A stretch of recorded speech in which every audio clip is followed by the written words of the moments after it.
Welcome to the Best Sports Betting Podcast, where we'll talk about reviews, previews, tips, and all things betting related. Brought to you by bestsportsbetting.co.za. Now, on to our hosts. How's it, punters? Welcome back to the Best Sports Betting Podcast, episode 15 of the season. We've got an action-packed one today. We're going to be running through some recent casino news, some of the EPL recap, a cricket recap. We're going to have a look at the upcoming EPL, some cricket, Super Bowl 55, and a quick chat about some other betting offers and options that are available. Simon's with me as always. Simon, you had a good weekend with the betting. I was on Chelsea. They drew with Wolves.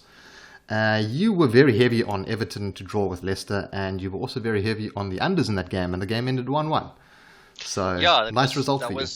It was a very good fixture. So we landed the draw square on, and we also hit the under there. Not so much like elsewhere in the weekend, but yeah, that was a good one. I wasn't, I think we both agreed that there might have been a little bit of value in Liverpool. In Spurs. Yes, I had Spurs as well. But I wasn't confident enough to actually, pull the trigger on that selection. So I'm glad I didn't. They obviously surprised us a bit with a 3-1 win over Spurs at White Hart Lane. Yeah, a bit of a shocker. I fancied unders there, and I fancied Spurs double chance, and actually bet on Spurs double chance, and it just failed spectacularly. I think I'm on a run of like 5 losses in a row now or something from my picks. So I'm probably going to be tailing you pretty heavy this week. That goes sometimes. Yeah, it's just around the ball. Hopefully it turns around soon. But yeah, in some other casino news, we've got a couple new Jika Sports games coming. There's 4 of them. Simon had a quick look at them. We'll be posting that up as soon as they launch. They do look pretty cool. Something different to what we've seen in the past. And then there's also 19 new slots games that have been released at Superbets. And you can find out more about those on BSB. You'll find the article under latest posts. But now we're going to jump back into some of the sporting action. We had a look at some of our bets. We're going to have a quick recap of the EPL. It was a double game week, so I'm sticking more to the back end of the fixtures where there weren't too many upsets. We saw Liverpool beating West Ham comfortably 3-1. We saw Chelsea beating Burnley. Spurs lost, which was another big upset. That's 2 losses in a row for them now. Against Brighton, that's right. Yeah, bit of an upset. Fortunately, I wasn't backing any of these. I think I would have lost on that one. And Arsenal drew with United 0-0. I felt like I probably would have been backing United in that one double chance, but I didn't get involved. So some results to talk about, but nothing too major when it comes to the big sides other than Spurs. Yeah, I think there were some interesting results. I think Man City smashing Baggies, West Brom 5-0 away from home, kind of further convinced me that the title's kind of theirs to lose. And then looking at Newcastle, very very seldom bet for or against Newcastle actually, but typical Newcastle lost their first game of the week, 2-0 at home, and then they beat Everton 2-0 at Goodison Park. So yeah, which doesn't make sense, because that would have been a game where I would have backed Everton. Yeah, exactly. There we go. Yeah, your bogey team. Yeah, and as you said, Brighton beating Spurs at home kind of capped off the weekend. I agree. I think in terms of the Arsenal Man United game, it was. I would have probably backed United in that spot as well. United were slightly the better team, but it was a pretty closely contested affair actually. And Arsenal now on 8 to 9 game unbeaten run in the league, and it's. You look at the team and you look at the results, and you wonder how this team has remained unbeaten in the league when you look at some of the other results, but. Exactly. I'll get more into that a bit later. And then in the cricket, Simon, South Africa going down to Pakistan in the first test. Yeah, when we were recording our podcast last week on Tuesday, South Africa were just going into bat. And aside from a decent contribution from Dean Elgar, our batting was poor. We're 220 all out, which I think was at least 120 runs short of what we should have set them as a total. And then, when we put them into bat, our bowlers actually started really well. We got 4 quick wickets and put Pakistan on the back foot. But And they surprisingly managed to build their innings with some like really, really impressive batting from the middle order and even some of the tail enders. It's actually a very interesting looking scorecard. They actually managed to put on 200 runs between their last 4 wickets, which left, they then surpassed our score by 158. So that was quite a nice recovery from them. And then in our second innings, we really didn't do much better. Markram and Van der Dussen put up decent scores to kind of set us up quite nicely. And Bavuma put in 40. But then everyone else, including Cock and Fuff, really lost their wicket cheaply. So we ended 245 all out, and they only needed 90 runs then to win the match. So they got that with 7 wickets in hand. So quite an easy win in the end for Pakistan. And Pakistan are looking at their first series win against South Africa since 2003, I believe. So not looking good for the Proteas over there, but we'll have a look at that match in a bit. Let's jump back to some football now, Simon, and we've got quite a interesting lineup of fixtures this weekend. A couple big matches, during the week and the weekend. We've got Chelsea taking on Spurs. We've got United and Everton, and Pool City as my 3 highlighted games. Yeah, it does look great. Yeah, another double game week, which sure, to have 2 in a row is it's quite a lot rough. of football. It's rough, but it's good for sports fans. It is, yeah. I think tonight the pick of the games to me looks Wolves Arsenal. I think that should be quite interesting. I mean, Arsenal, although as you say they've had a long unbeaten streak, they sort of seem to be blowing hot and cold. You kind of never really know what to expect. I would like to. They're 11-10 to win this, and I'd like to back them here, but I just still don't actually think that's probably quite a big enough price for me away from home for Arsenal at the moment. But I would certainly favour them in that match. Yeah. I favour Arsenal here. I'm looking on Sunbet at the moment. They've got a very cool kind of pre-match setup, and you can look at all the head-to-heads, all those great things form.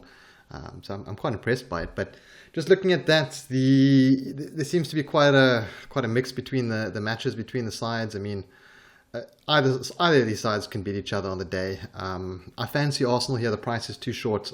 I think Arsenal double chance would probably be where I would be leaning. But I do expect that Wolves will be putting in a shift, and they can beat Arsenal here. And I wouldn't be surprised to see a Wolves kind of 1-0, 2-0 win over here. So I'm probably going to be staying away from this game just because I'm finding it very difficult to find anything to confidently bet on in this one. And then we have United versus Everton later on. That should be a cracker. Yeah, that should be a good game. I don't really have an opinion for that from a betting perspective. Do you, Rob? No, I fancy United here, but then again, Everton have been in decent touch. United are looking reasonable as well. A draw stands out to me here. Maybe unders, but once again, also as you mentioned, these double game weeks do have a bit of an influence on my decision. So I don't think I'm going to actually get too involved. There is the Spurs game, which I think I might get involved in, though. Spurs versus Chelsea. I think that one's got the potential to be a bit of a nail biter. Yeah, I mean, both those teams are tied on 33 points on the league table. I mean, you can see in the odds, though, with Chelsea being as priced as 11-10, that obviously Spurs are missing Harry Kane and Dele Alli. And for me, that just really makes this one a tricky one to bet. As I said, I can understand Chelsea being quite a short price here, but at the same time, I can't back either team in this spot.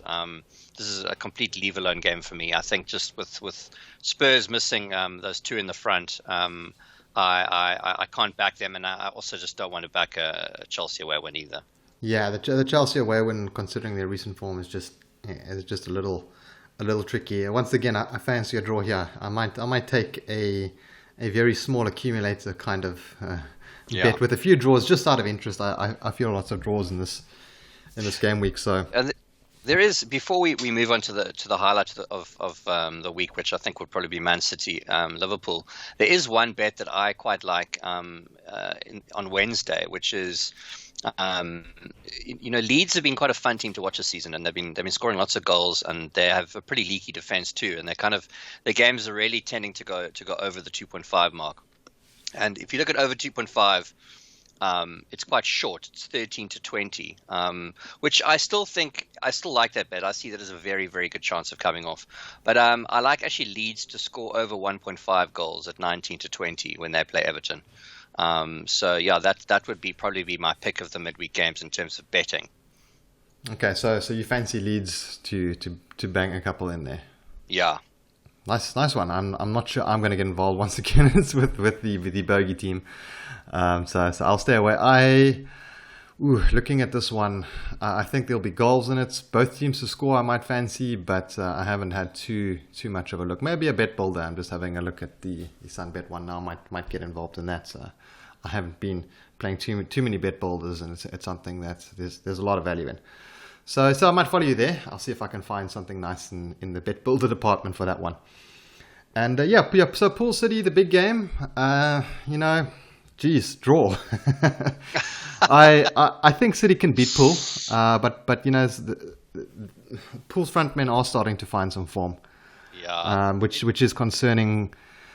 So this is once again a game that I'm really struggling. I have this on paper pretty much as an even match, and I know I'm going to sound like a broken record with my draws, but that's where I feel this one's going as well. Yeah, I mean, it's a really nice fixture to look forward to on Sunday. I don't like to read too much into head-to-head results, as I'm sure I've said plenty of times before, because I think so much changes in terms of both the players and the managers over the years. So you look back at a team's results, even if they play each other quite regularly, you're going to be going back, many years in some cases. And I just think the teams and managers change so much that it's often kind of irrelevant. But I was really surprised to see that Man City haven't beaten Liverpool in regular time since 2003 at Anfield. How crazy is that? Wow. 18 years. So the only times they've beaten Liverpool at Anfield in those 18 years is after penalties in the EFL Cup in 2016, and then more recently in the Community Shield in 2019. But they have a pretty incredible record against Man City. As I said, I don't necessarily read into that, but people who like trends, they might find that quite interesting. Yeah. That said, I actually think there's a little bit of value on City in this one. I expected the odds to be closer to 23 to 20, so 1.15 in South African odds. So I think 13 to 10 looks a little bit of a decent price on City here. The main reason I say that is even with Jordan Henderson back, I think that Liverpool won't be as solid as they need to be to keep City out. And I just think if it's a scoring contest, City have got this. With Liverpool's front three firing, I think their defense will still let them down. So yeah, they're missing a lot of players at the back. So they are. It's a big problem for them at the moment. They are. So I would give City the edge. Obviously, City do have the edge in the odds. I still think there might be a little bit of value on City. So I would back City there at 13 to 10. Okay, I thought if I was pushed to have a bet, I'd probably lean a Liverpool double chance at 13 to 20 around there. But I'm just going to enjoy this game for the spectacle that it should be. I'm hoping that there's going to be goals in this one. As I mentioned, Liverpool missing centre back. I can't remember which was the last one that got injured, but it was basically in their backup. So lots of trouble there for them at the back, especially against a side like City, who are fairly an attacking side. I mean it's not just injuries. I mean they basically have never replaced Virgil van Dijk. They've never replaced anyone with that much quality. So they really need to go to the markets and make a purchase, which unfortunately they haven't done in this window. So that's probably only going to happen. Well, it will only happen next season, hopefully, for Liverpool fans. So that's a bit of a disappointment. So I'm looking at a Sunbet pre-packed bet builder over here, and it's got both teams to score and total goals over 2.5 at 1.81, which is not bad, I feel. It's if both teams, I feel like you're getting decent value there. I don't think it's going to be a 1-1 draw. No. So if you're worried about that, you probably could cover some of that with a very small stake on 1-1. I don't see it being a 1-0 to either side. I see a couple goals in this one at least. So I quite fancy that. But if you're going to get involved in the bet builder and some interest, I'd probably go with that one. Give you two different things to cheer for, and some slightly increased odds. But yes, I mean, anything else with the Premier League that caught your eye? No, I think that's it for the Premier League. We can talk about some Super Bowl props if you like, Rob. Yes, before we get there, let's jump on to the cricket. With South Africa taking on Pakistan for the second test. Yeah. And I was doing a quick look into some of the markets and some of the probabilities, and I came across a pretty interesting Google projection. Now, Google project the winners of matches when you actually go into the match details, and I hadn't actually seen that before. And I'm just going to share this, but they have Pakistan as a 53% win probability for the second test, which is pretty high. It is. I mean, I think, look, that is pretty much where the odds sit at the moment. If you look at the Pakistan are 4-5, so that's 0.8 in South African odds. So that is just over a 50% chance. So it looks like Google's predictor, whatever you want to call it, is pretty much in line with what the bookmakers are setting this up. Yeah.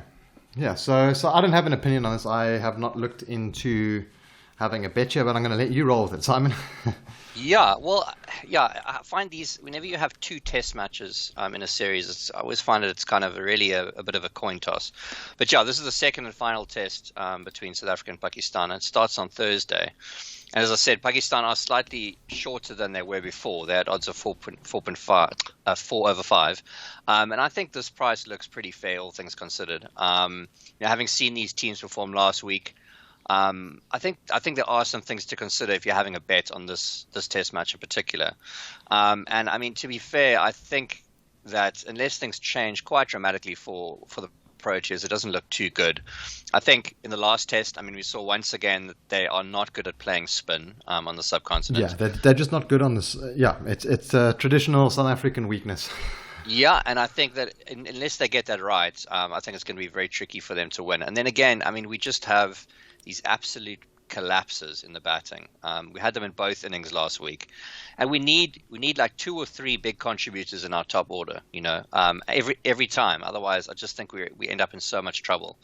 One person I think we kind of need to point a finger to a little bit here is Quinton de Kock. As the captain, I mean, he really needs to start scoring some runs, and we just can't afford to lose him cheaply in every innings we play.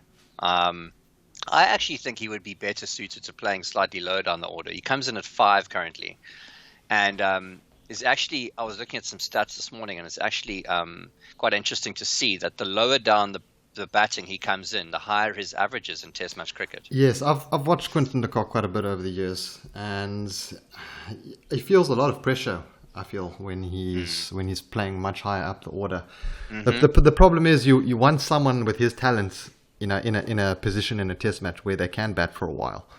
So bringing him further down the order is good, but the problem is when you've got the lads around him are just going to fall like pins. Exactly. Look, that's always the trade-off you have to make, right? To have anyone. I mean, it's obviously not a pinch hitter position. I'm not talking about like a number 9 or something, but in higher up the order, I think, as you're absolutely right, he does feel the pressure. So that's just one perspective, but it might kind of help the Proteas in terms of like seeing him as a kind of like last chance saloon if everything comes tumbling down. But I also think the key to a South African victory in this one will be Rabada. I mean, he is such a great bowler, and he does have the ability. And good all-rounder, yeah. Yeah, absolutely. And I think he's got the ability to actually tear up Pakistan if he has a few good days with the ball. So, I think it's going to be tough. I think the odds look pretty spot on for this one. But I think we're really going to have to, improve our play against spin, and our batsmen are going to have to contribute a bit more in order for us to win this one and tie the series. All right. So you fancy Pakistan here? You don't. I think I fancy Pakistan. Yeah, I'm not wild on the odds of 4-5 on Pakistan, but I think I would certainly favour them. Yeah, I think I would also head that way.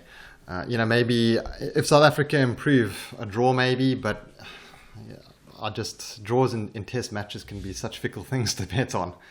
You're happy for the first 3 days, and it's the last 2 days. You're just like, please don't go out. Please don't, Yeah, it is. It's kind of a little bit like backing unders in football. It's a little bit of, you're kind of always canaping a bit. Yeah. And the problem with betting on a draw is you're hoping that guys that there aren't going to be too many wickets. Yes, you want the guys to bat through as long as possible. Like a day and a half batting for each innings. And you're not going to get that on the subcontinent. And the thing, absolutely, not only the venue, but I feel that ever since T20 cricket became a thing, I just feel that a lot of batsmen in particular have lost their patience, and they find it very hard chop and change between playing these formats. I honestly do. I think that Test match cricket is such a different game, and I think that if you play enough 2020 and even one days to some extent, I think you lose your ability to have that patience and play for 5 days really. Yeah, well, hopefully our boys can turn it around, but I won't be getting too involved. I will be cheering them on from the sidelines if I do manage to catch any of it. I admittedly have not been able to. But yeah, let's move on to something that I will definitely be watching the highlights of. I'm not sure if I'm going to be up at the time it plays. That's Super Bowl 55. And we spoke about this last week with the handicap opening at, was it 3.5? That's right. It's now moved down to about 3, depending on where you are. And yeah, it's a lot of money coming on the Bucks Plus, I guess, to push that one down. Yeah, I must say I'm quite surprised about that. As I said last week, I think the Chiefs are a fantastic bet.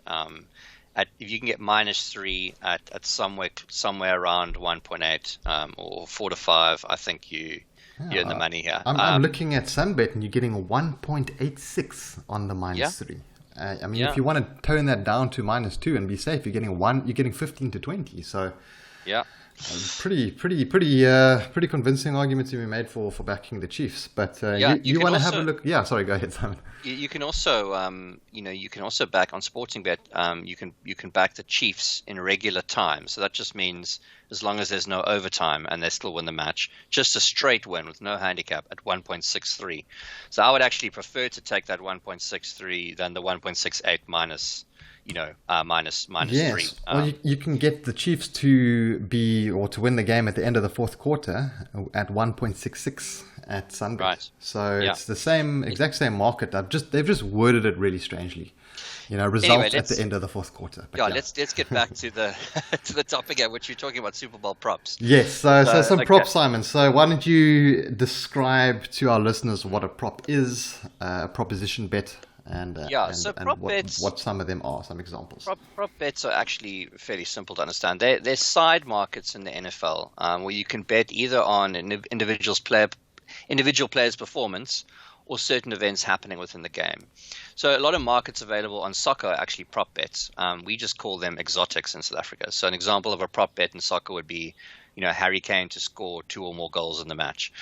In America, though, prop bets have come to be more closely associated with like off-field events. So especially when it comes to the Super Bowl, for example, you have a bet on which color the winning coach's Gatorade bath will be.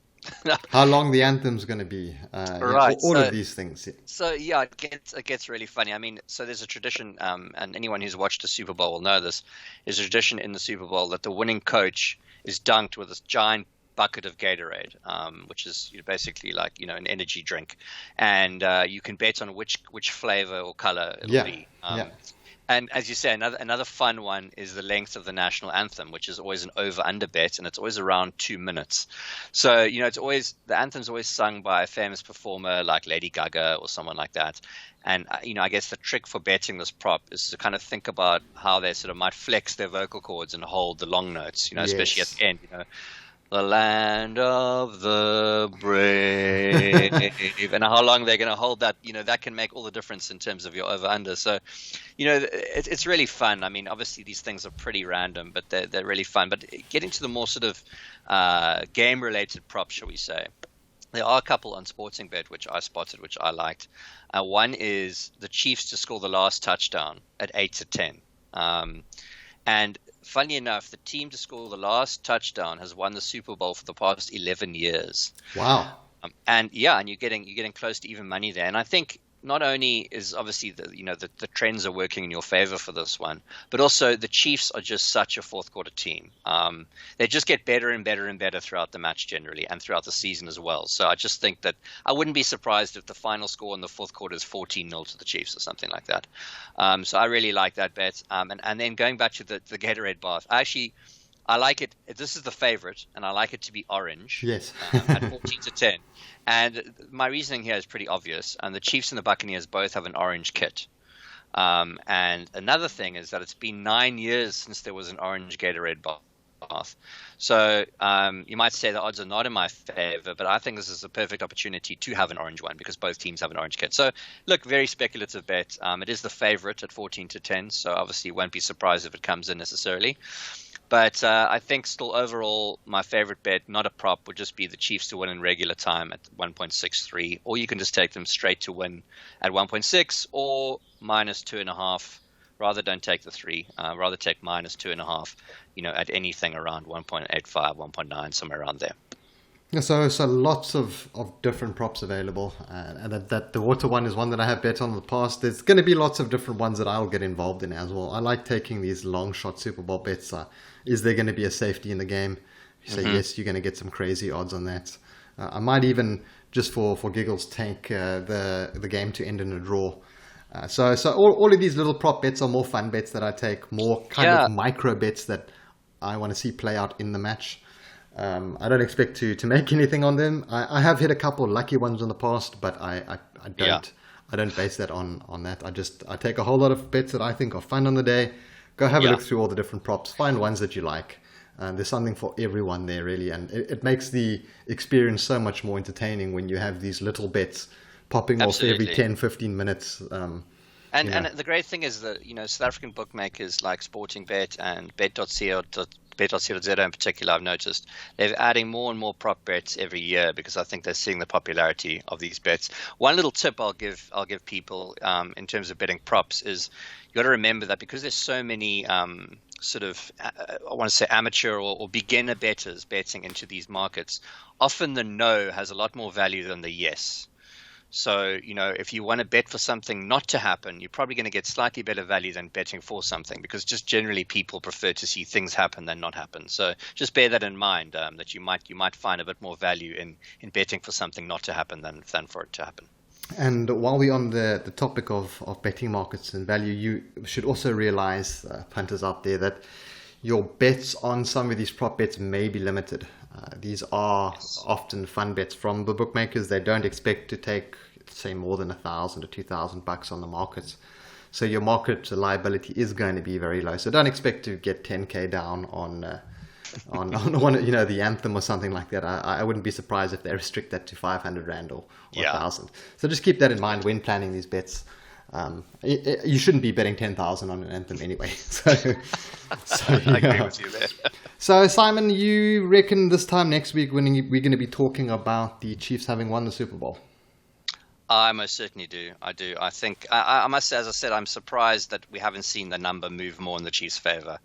I got on it early thinking that it was going to move that way. Look, it's only moved slightly back to the Bucks. I mean, it's not even a half a point that it's moved. So, if it got to sort of minus 2.5, which is obviously going through the key number of 3, I'd be much more concerned or surprised. But I am still.